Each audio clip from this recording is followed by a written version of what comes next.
मृत्युंजय. लेखक शिवाजी सावंत. भाग 80. चांगले 2 मास हस्तिनापुरात वास्तव्य करून ऋषीवरी दुर्वासांनी नगर सोडलं. त्यांच्या वास्तव्यात ते केवळ दोघांशीच मनमोकळेपणानं बोलले होते, दुर्योधनाशी आणि अश्वत्थाम्याशी.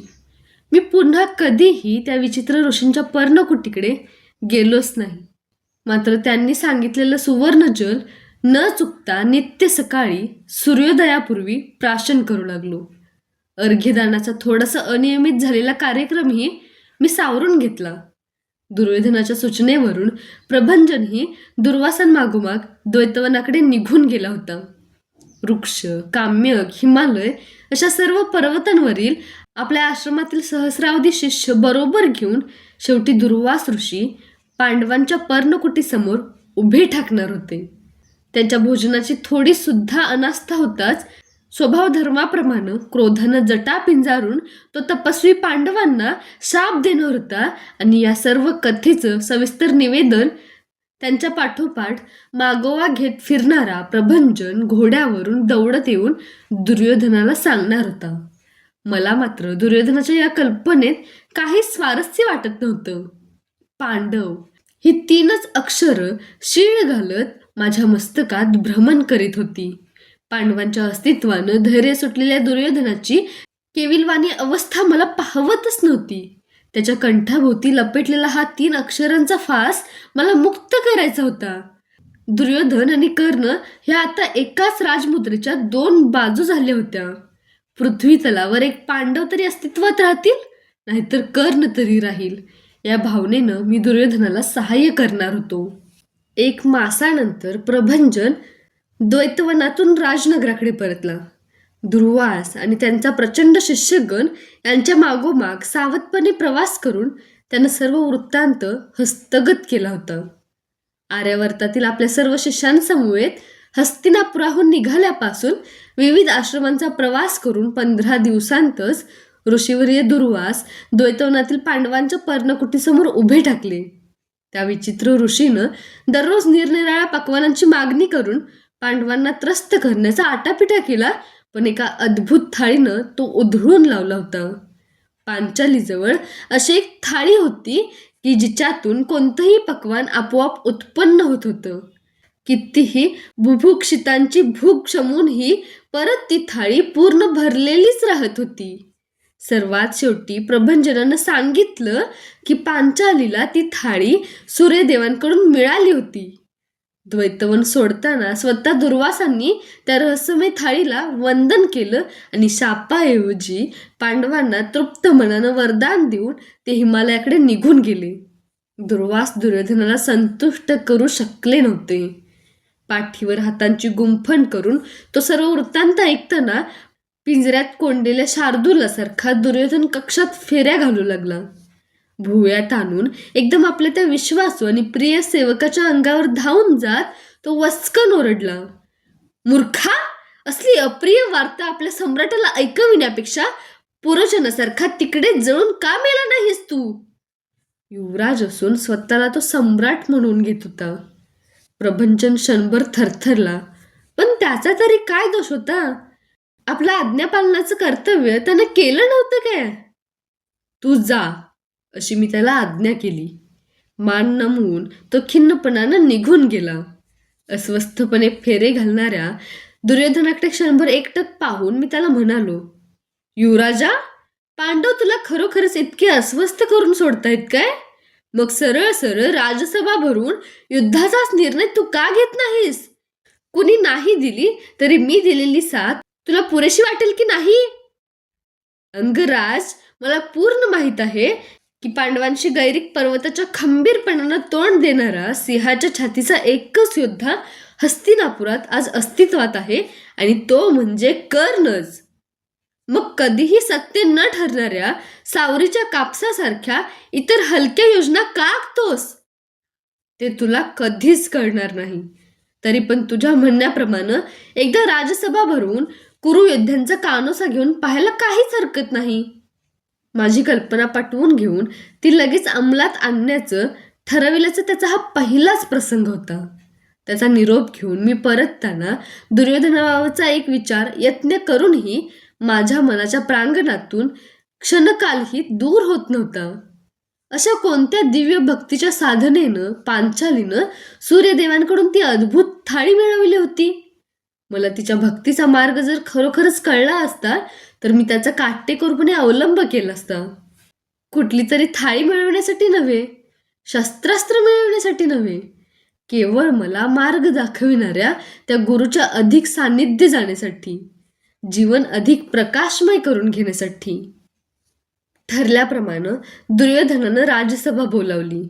या सभेत सर्व सभासदांचा खरा कस लागणार होता.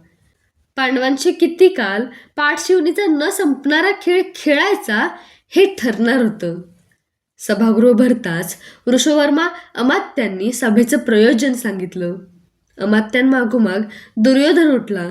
आपल्या पुष्ट आखूड बोटांची भक्कम मूठ वळवून त्यानं सर्व सभासदांना ऐकविलं की काही झालं तरी पांडव कुरूंच्या सिंहासनाला स्पर्शू शकणार नाहीत. एका महान रहस्याचा भेद आज मी या कुरूंच्या प्राचीन आणि पवित्र सिंहासनाला साक्षी ठेवून करणार आहे. पितामह, महामंत्री, विदुर काका, महाराज आणि महाराणी, गुरुद्रोण, कृप आणि अश्वत्थामन, अंगराज कर्ण, महावीर शोण, शकुनी मामा आणि राजनीतिकुशल कनक वगैरे सर्वांच्या साक्षीनं मी हे करीत आहे. पांडव महाराज पांडूंचे औरस पुत्र नाहीत. ज्या भयानक शापाच्या भीतीनं दिग्विजयी महाराज पांडू हस्तिनापूर सोडून अरण्यात निघून गेले, तो शाप काय होता ते मी आज सांगतो. सर्व सभासदांनी तो सावधपणे पुन्हा ऐकावा. तो शाप असा होता: राजा, प्रणयाच्या इच्छेनं ज्यावेळी तू आपल्या स्त्रीला कवेत घेशील तेव्हा असाच माझ्यासारखा तडफडून तडफडून मरशील. मग राजमाता कुंती आणि माद्री यांना पुत्रप्राप्ती झालीच कशी? या सभागृहातील एक तरी सभासद या धडधडीत असत्याचं समर्थन करायला समर्थ आहे काय? कुंती आणि माद्री यांचे पांडव हे कलंकित पुत्र असताना त्यांनी या महाराज कुरूंच्या पवित्र सिंहासनावर हक्क सांगितला तर आपण सर्वजण तो मान्य करणार आहोत काय? द्यूतात पांडव हरले याची ज्यांना ज्यांना हळहळ वाटत असेल त्यांनी हे कधीच विसरू नये की खांडववनात इंद्रप्रस्थाचं राज्य स्थापण्याचीही पांडवांची पात्रता नाही.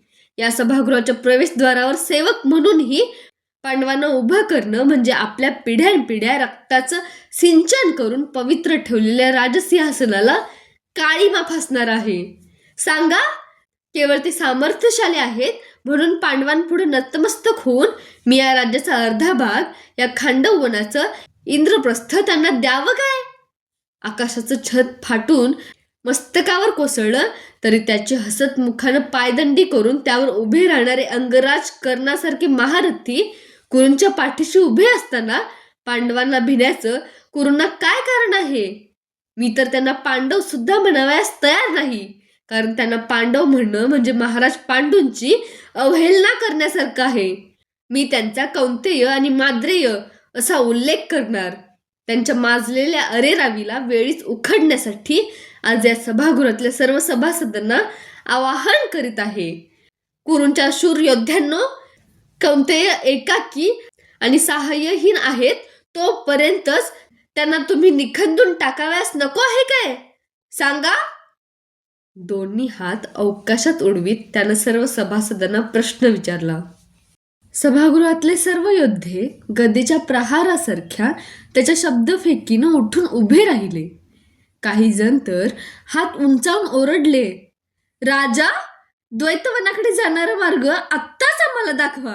कौंतेय नष्ट झालेच पाहिजेत.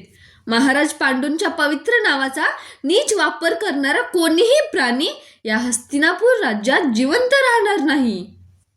भारावलेल्या सर्व योद्ध्यांच्या कलकलाटानं सभागृह कोंदटून गेलं. दुर्योधनाची कल्पना सर्व योद्ध्यांनी उचलून धरली. सर्व योद्ध्यांचा इतका भरघोस पाठिंबा आजच राजा दुर्योधनाला मिळत होता. थांबा!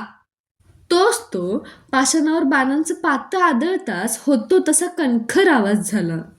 थरथरणाऱ्या पितामहांनी महाराज धृतराष्ट्रांच्या हातातून राजदंड आपल्या हाती घेतला.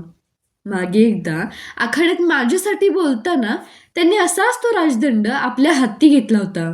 तोच आवेश आणि उन्मेष त्या वृद्ध शरीराच्या थरथरीतून उफाळून वाहत होता. निश्चितच काहीतरी धक्का देणारं सत्य आता ऐकायला मिळणार होतं. पांडवांसाठी प्रेमभावना जोपासणारा हा ज्येष्ठ गुरु आता जमून आलेल्या खेळाला खो घालणार होता. हातातील राजदंड उंचावीत त्या वृद्धानं शब्दांचे जिद्द बाण सोडले. कुरूंच्या योद्ध्यांनो, युवराज दुर्योधन गेली अर्धा घटका या सभागृहात जे बोलला ते या वास्तूच्या निर्मितीपासून आजपर्यंत एखादा दास किंवा दासी सुद्धा बोलली नसेल. महाराणी कुंती कलंकित नाही. विकर्णानं या सभागृहात सांगितलेल्या गिरिजा, सुदक्षिणा, तपती, नलिनी किंवा जिला अद्भुतपणे वस्त्रांचा पुरवठा झाला ती पांचाली या सर्वच राजस्त्रियांपेक्षा महाराणी कुंती कितीतरी श्रेष्ठ आहे. इतकंच काय, पण आज कुणीही मला विचारलं की कुरूंचा सर्वश्रेष्ठ योद्धा कोण, तर मी अभिमानानं उत्तर देईन की कुंती. कारण एक स्त्री असून सुद्धा ज्या हिमालयाच्या उत्तुंग धैर्यानं तिनं अनेक आपत्तींना तोंड दिलं आहे, ते धैर्य तुमच्यापैकी एकाही योद्ध्यात मला कधीच दिसलं नाही. म्हणूनच जे सत्य जीवनभर मी स्वतःशीच जागवीत आलो ते कुरूंच्या वंशवृत्तांताचं रहस्यमय सत्य आज निरुपायानं मलाच कथन करावं लागणार आहे. तुमच्या उफाळलेल्या क्रोधावर त्या सत्याचं शीतल जल शिंपताना मात्र माझं मन संतप्त होत आहे. ज्या राजरक्षणाच्या कल्पनेनं दुर्योधनानं तुम्हाला पेटवून दिलं ते राज्य कुणाचं आहे? कोण आहेत त्याचे खरे वंशज? धृतराष्ट्राचे 100 पुत्र कौरव की पांडूंचे 5 पुत्र पांडव? कुणाला द्यावं हे राज्य? या राजसिंहासनावर बसण्याचा खरा मान कुणाचा? हा राजदंड कुणी हाती धरावा? संपूर्ण आर्यवर्ताला आपल्या शौर्यानं थरकाप भरविणाऱ्या कुरुयोद्ध्यांनो, हे सत्य ऐकताना तुमचे ऊर आज आश्चर्यानं फाटून जातील की ज्या अनादी कुरुवंशाची तुमच्या पितरांनी सेवा केली त्याचे वंशज. आपलं शुभ्र केशांकित मस्तक त्यांनी सभागृहावर फिरवलं.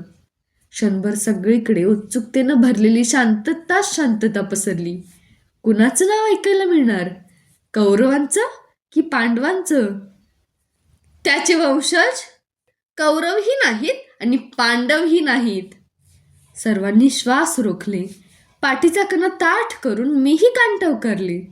माझ्या सर्वांगाभोवती अभेद्य कवच का आहे याचं मला जेवढं आश्चर्य वाटलं नाही तेवढं आश्चर्य सर्वांनी जीवनभर उराशी कवटाळलेल्या कल्पना एका क्षणात उधळणारं हे महान सत्य ऐकताना मला वाटलं. आम्ही हे काय ऐकत होतो?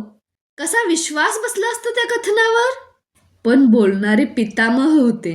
अर्थातच ते सत्यच होतं. मग कोण आहे कुरुकुलाचा खरा वंशज? कुणीतरी धैर्यानं सभागृहातल्या शांततेचा भंग केला. मी. हातातील थरथरणारा राजदंड सावरीत पितामह भीष्मांच्या स्वरूपातला तो हिमालयाचा उंच कडा बोलू लागला. त्यांचं एक एक वाक्य म्हणजे त्या कड्यावरून कोसळणारा भीतीदायक प्रपातच होता. या अवस्थेतही आशेचे किरण शोधित उभा असलेला तुमच्या समोरचा भीष्म हा शेवटचा कुरु आहे. कौरव पांडव कुरुकुलोत्पन्न नाहीत, तरीही आज ते आपली मस्तकं कुठल्या कल्पनेनं हाडवैऱ्यासारखी एकमेकांशी भिडवत आहेत याचं कारण शोधताना माझं मन विषण्ण होत आहे. म्हणूनच कुरुकुलाचा सत्य वंशवृत्तांत सांगण्यासाठीच माझ्या मनावर अवजड पाषाणांचा भार ठेवून मी आज उभा आहे. लक्ष देऊन ऐका. धृतराष्ट्र, पांडू, विदुर हे एकमेकांचे बंधू आहेत. त्यांचा पिता एकच आहे, पराशर पुत्र व्यास. माता मात्र वेगवेगळ्या होत्या. धृतराष्ट्राचे या सभागृहातील 100 पुत्र हे व्यासांचे वंशज आहेत, युवराज दुर्योधन सुद्धा. आणि पांडव हे पांडूंचे पुत्र नाहीत हे जेवढं सत्य आहे तेवढंच ते पापाचे पुत्र नाहीत हेही सत्य आहे. महाराणी कुंती आणि माद्री यांना ऋषीवर्य दुर्वासांच्या शक्तिमान देवहूती मंत्रापासून झालेले पांडव पापातून झाले आहेत असं कोण म्हणणार आहे? आणि याही पेक्षा भयानक सत्य आहे ते हे की तुम्ही सर्व समजता तसे पांडव पाचच नाही, आणखी एक सहावा पांडव जगाला कधीच दिसला नाही. कारण कारण आपल्या जन्मापासूनच तो दुर्दैवाच्या फेऱ्यात घेरलेला मी पाहिला आहे. त्यासाठीच माझ्या मनाचे धागे तिळतिळ तुटलेले आहेत. म्हणूनच निर्वाणीचं मी सांगतो आहे, तुम्हा कुरूंचा शेवटचा कुरू म्हणून मी सांगतो की जे राज्य दिग्विजयी पांडूनं वृद्धिंगत केलं आणि या धृतराष्ट्रानं जोपासलं ते कौरव पांडवांनी अर्ध अर्ध विभागून घ्यावं. कौरवांचं नेतृत्व करणाऱ्या आणि कुशल गदावीर म्हणून विख्यात असलेल्या दुर्योधनानं निदान आपल्या गदेच्या गुरुचा आदर्श तरी डोळ्यांसमोर सदैव जागता ठेवावा. त्याचा गुरु बलराम आपला बंधू श्रीकृष्ण याचा परामर्श घेतल्याशिवाय काहीच करत नाही. कौरव पांडवांनी बलराम श्रीकृष्णाचं नातं डोळसपणे पाहावं आणि आकाशाचं छत कोसळलं तरी त्याची पायदंडी करून उभा ठाकणारा म्हणून ज्या कर्णाचा दुर्योधनानं गौरव केला त्या वीर कर्णानंही या 105 पायदंड्या उभ्या करून त्यांवर आपला पाय ठेवण्याचं कर्तृत्व दाखवावं. या सभागृहातल्या कुठल्याही सभासद योद्ध्यानं विसरू नये की राजमाता कुंती पवित्र आहे आणि तिचे पुत्र तेजस्वी महावीर आहेत. थरथरतच पितामह खाली बसले. सभेचं पुढचं काम कसं चाललं यात कुणाचंच चित्त नव्हतं. नंतर बोललेल्या महामंत्री विदूर, अमात्य, महाराज यांचे शब्द ऐकण्या इतकं कुणाचंही मन नीटपणे स्वस्थ नव्हतं. नाही म्हणायला आकस्मिकपणे महाराणी गांधारी देवी उभ्या राहिलेल्या पाहून सर्वांना आणखी एक विस्मयाचा धक्का बसला. त्या कसबस एकच वाक्य उच्चारू शकल्या, दुर्योधन, आता तरी शहाणा हो, पांडवांना वनातून परत आण. डोळे झाकलेलं मूग क्षणभर सभागृहावर फिरून त्याही आसनस्थ झाल्या. सभा विसर्जित झाली. सभागृह सोडताना माझं मन केवळ एकाच गोष्टीभोवती मंडलं घेत होतं. पितामहांनी कथन केलेला तो 6वा पांडव कोण? पांडवांची समेट अशक्य झालाच तर तो अचानक कुठून तरी येऊन आपल्या बंधूंना मदत करेल काय? सर्व पांडव मंत्रशक्तीतून निर्माण झाले आहेत, तसा तोही मंत्रापासूनच निर्माण झाला असेल काय? किती सामर्थ्यशाली असेल तो? आपण त्याच्याशी लढताना कुठं कमी तर पडणार नाही ना? जन्मापासूनच तो दुर्दैवी कसा? आणि इतर पांडवांना तरी कोण सुदैवी म्हणणार होता? विचारांच्या आवर्तात माझं मन शुष्क पर्णासारखं गरगरत होतं. पांडव आणि कौरव कुणीच कुरुकुलापैकी नाहीत. पितामह भीष्म हे जर शेवटचे कुरू आहेत तर राजसिंहासन कोणाचं हा प्रश्न आता अधिकच गुंतागुंतीचा नव्हता काय? कोण सोडविणार होता तो प्रश्न? माझ्या मनाच्या पटांगणावर शंकांचे घोडे हवेत तसे दौडू लागले.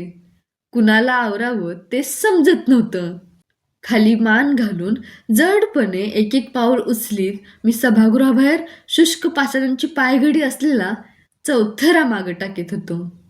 राजवाड्याभोवतीच्या प्राकाराच्या माथ्यावरून घसरलेली मावळतीची किरणं त्या पायघडीवर पडून विखुरल्यामुळे ती आगळ्याच वर्णात झळाळत होती.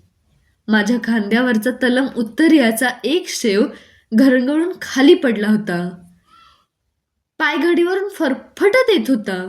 उत्तरेचा जो शेव अंगावर होता तो मी जाता जाताच मनगटाभोवती करकचून गुंडाळला. काहीच सुचत नव्हतं. जगात कुणाची तरी दुःख कुणाच्या तरी हृदयात का सरत असतात? काय आहे जग म्हणजे?